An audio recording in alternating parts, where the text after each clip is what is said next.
Bienvenidos a Bnei Noyaj Academy. Mi nombre es Tuvia. Estamos explicando que hay en conjunto 7 preceptos de Bnei Noyaj. 3 por un lado que tienen que ver en la relación entre el hombre y Dios. 3 por un lado que tienen que ver en la relación entre el hombre y su prójimo. Y hay uno que es general, por así decir, que es con las puertas abiertas para todo el resto de las cosas, porque tiene que ver con las pasiones. Una persona que no puede controlar sus propias pasiones. Muy bien. Pero ¿por qué son 3 y uno más? Más allá, entre paréntesis, de todas las ramificaciones, que son un montón. ¿Pero por qué 3 y 1? Pues hay una explicación interesante, que esta explicación la ofrece uno de los gigantes del judaísmo, de la historia del judaísmo.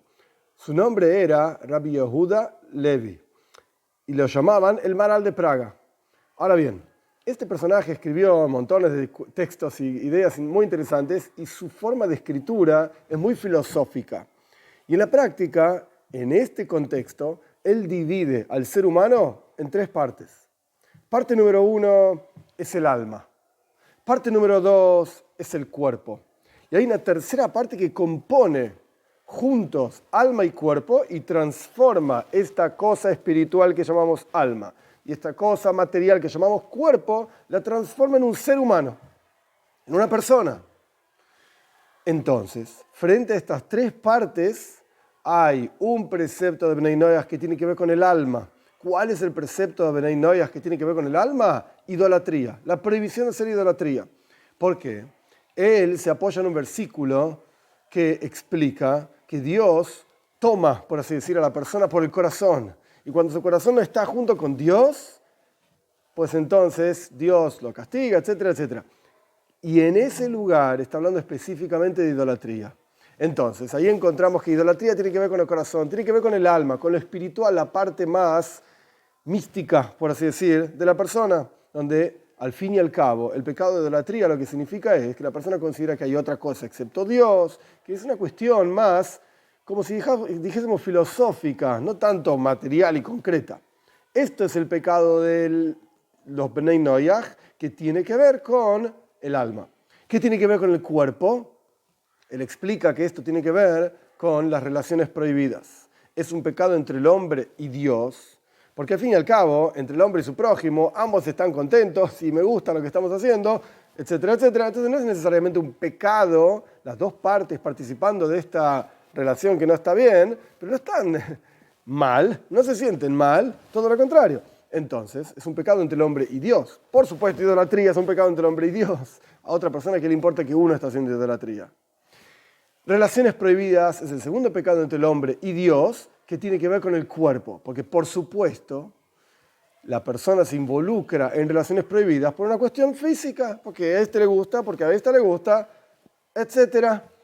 Y el tercer pecado que tiene que ver entre el hombre y Dios, pero tiene que ver con el hombre como ser humano, no como una parte del hombre como alma o una parte del hombre como cuerpo, que eso son idolatría y relaciones prohibidas, es blasfemia. Que de vuelta es un pecado entre el hombre y Dios, como dijimos anteriormente, porque al otro ¿qué le importa que yo digo esto y maldigo a Dios, maldigo a esto, maldigo? ¿A quién le importa?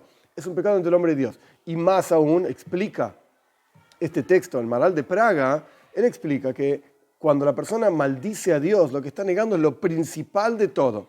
Y tiene que ver con el hombre en su conjunto, porque al fin y al cabo, el ser humano, ¿qué es? Él define al ser humano como una criatura viva que habla. De hecho, en una de las explicaciones y traducciones famosas de la Torá, se llamaba Onkelos, quien tradujo la Torá al arameo, él dice, cuando el texto de la Torá dice que Dios hace al hombre un alma de vida, él traduce en arameo, Ruach Memmalela, es decir, un alma que habla. Lo principal del ser humano en este contexto es que hablamos. Entonces, cuando la persona con su habla niega a Dios, maldice a Dios, está negando su propia existencia, lo principal, su propio asunto como ser humano. Entonces ahí encontramos los 3 partes del ser humano y las 3 transgresiones que Dios estableció para Bnei Noyaj, con todas sus ramificaciones, por supuesto, que tienen que ver específicamente con estas 3 partes del ser humano. El alma, el cuerpo y el ser humano que se transforma, este alma y cuerpo, en una criatura como si fuese sinergia. La suma de las fuerzas no es exactamente igual. 1 más 1 más 1 no es igual a 3, sino que de repente hay algo nuevo, algo diferente, mucho más poderoso, que es cuerpo, alma, y ahora lo llamamos ser humano. Estas son las tres transgresiones entre el hombre y su prójimo que tienen que ver con las tres partes del ser humano.